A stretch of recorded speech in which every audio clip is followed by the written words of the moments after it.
Alright, welcome everybody to another lore video. We will have another marked one today, and it will be the Hive. So let's get right into it. Hive, a researcher's insight into the Hive, undated.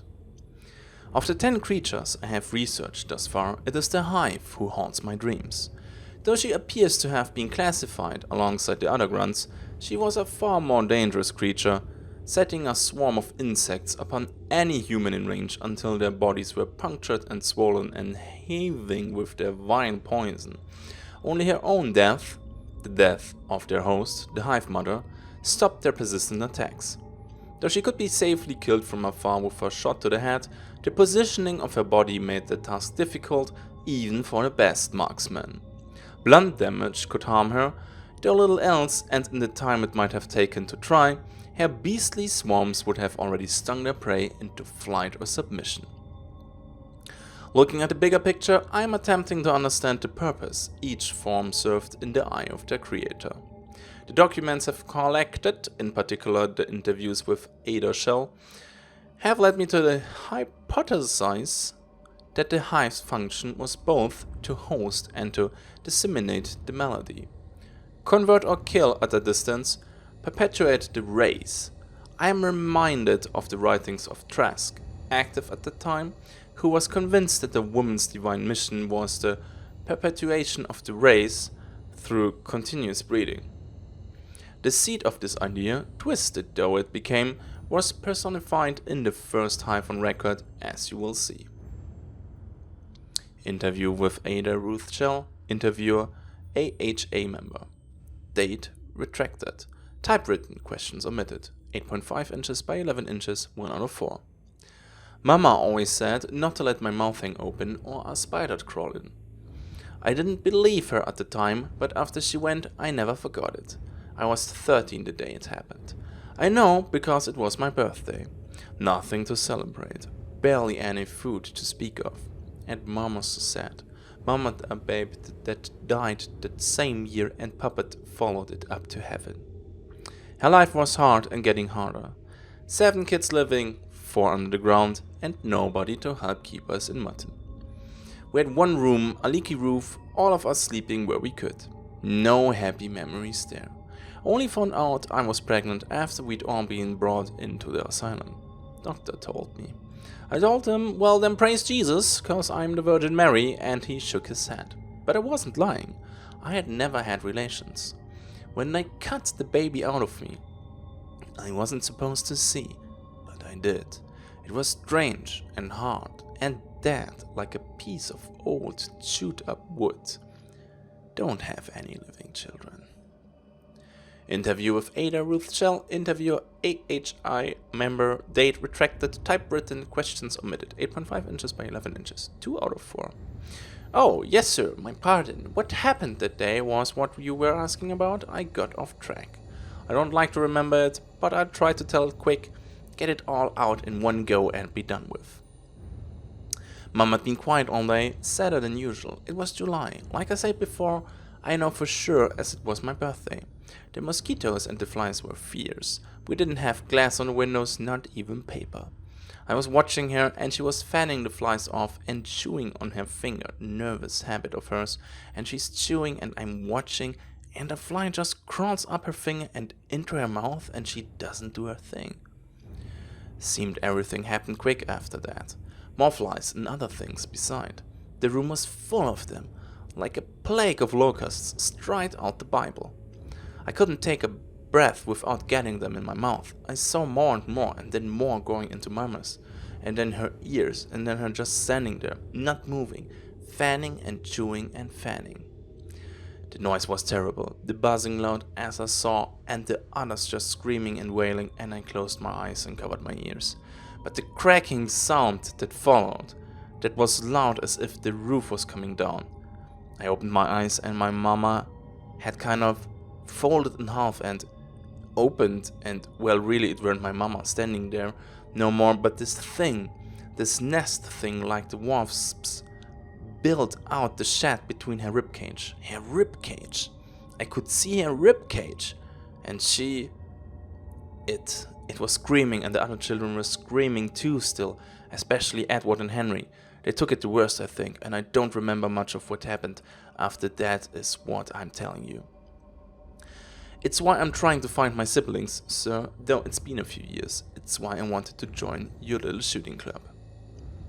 Yes, I understand. Go ahead. The files are all there. My notes won't be much use to you, I should tell you.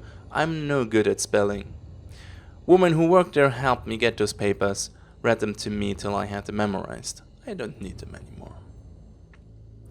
Patient files, Asylum at Jackson.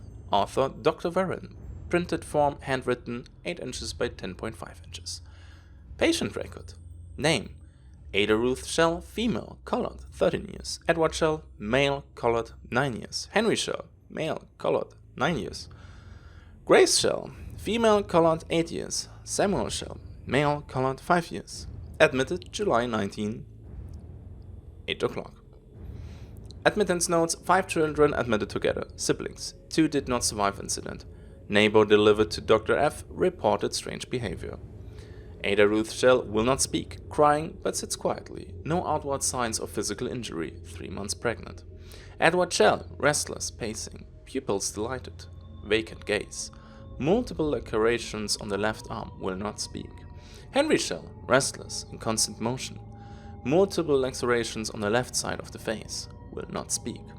Grace Shell, clings to intake nurse, will not speak but makes shrill noises as an infant crying. Attempted to suckle through, though clearly long past the age of weaning. Hair and face caked in blood and possibly feces. Agitated, refused bath, given sedative. Samuel Shell, treated for 3 broken fingers, broken nose, appears calm, plays with blocks. When questioned, says the flies flew away with his mama, but that God would fly with her to heaven and keep her safe until he could bring her back to him. Says the flies are the wings on heaven's angels. Reacts violently to the presence of insects. Well, I can't fucking blame him. Interview with Ada Ruth Shell. Interviewer, AHA member, date retracted, typewritten, questions omitted, 8.5 inches by 11 inches, 3 out of 4. Well, thanks to you, sir, I found Samuel after our last conversation. Still in the asylum, still playing with his blocks. He fixated on those blocks when we were first taken in. Never stopped, I guess. Talks normal enough for a 5-year-old. But he's a young man now. I hope they give him comfort. He barely acknowledged me, though he seemed to know who I was. Asked if I'd brought his mum along with me and wouldn't speak again when I told him I hadn't. Just humming to myself. Nurse told me he still doesn't much like bugs. I thought maybe all of us were infected. We were all living in that house, all eating the same food and breathing whatever was in that air. I thought it would happen to every one of us, person for person. I think that's what they removed from my belly, some kind of larvae gone wrong. Baby didn't come and, well, I told you about what they cut out of me. Edward and Henry went violent. They wouldn't speak. Being their sister, I always thought they were more than a bit thick, but after, it wasn't just my teasing. They couldn't speak right and there was something strange about their eyes. I only seemed to remember how to use their fists and wanted to use them on anything that moved. Had to be restrained. That was horrible to see. I hate the thought of being tied to a bed. They must have too, the way they carried on. But I had attacked a doctor and seemed hell-bent on hurting themselves too. The doctor must have given them something to calm their nerves, for it was only that first night I heard them. Problem with lies, too, I heard the doctor saying, but I was transferred soon after. Never heard another word, but like you said, seems they are in another asylum, still strapped to some bed. No visitors allowed. Danger to the public. My God, if Mama could see us now. Wasn't more than a headstone to find of Grace. Sweet baby Grace. Begins crying. I'll be needing that constitutional now, sir. Interview with Ada Ruth Shell. Interview AHA member. Date restricted. Typewritten. Questions omitted. 8.5 inches by 11 inches. 4 out of 4. The day she turned, I didn't see much. I told you before. I just closed my eyes and pressed my body hard into the corner of the room. I didn't want to see or hear. I didn't care much if I lived or died. Guess that's why I didn't run. Didn't see a point of living anymore if something like that could happen to my mama. Just froze up. I guess it was Viola and Lily that got her out of the house, though like I said, I had my eyes pressed hard closed. They must have run and she followed them well, I could hear what happened even if I didn't see it with my own eyes and did see what was left of the bodies. Viola got a bit farther than Lily, almost to the tree line. I don't know if it would have helped if she had made it to the woods. Both of their bodies were swollen from the bites, hundreds and hundreds of bites, all red and swollen by the poison, with the poison. Whoops.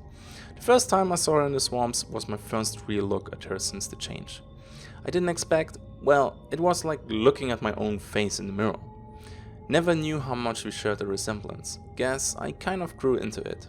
Always thought Viola had taken more after her and me out of the changeling's basket.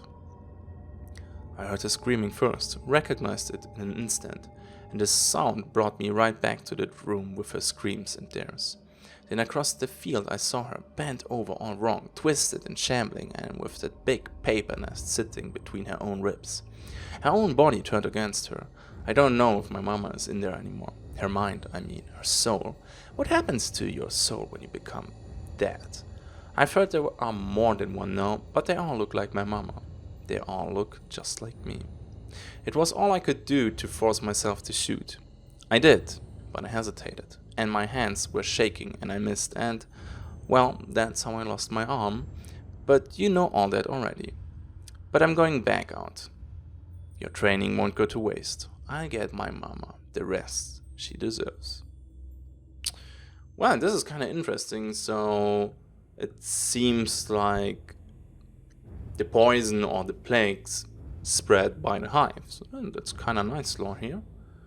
A little bit twisted, I have to say, but well, we're playing Hunt Showdown, so I think it's only fitting. Man, ouch. Alright, so I think we have only the meathead left for the marked. That will be the next one then. And then packs will be Hellhound and Water Devil, and as you can see, I'm making some progress on the goddamn targets. Spooder is pretty good, only 15 left, should take a couple of days and then I'm done with it. Thank you for watching, bye bye.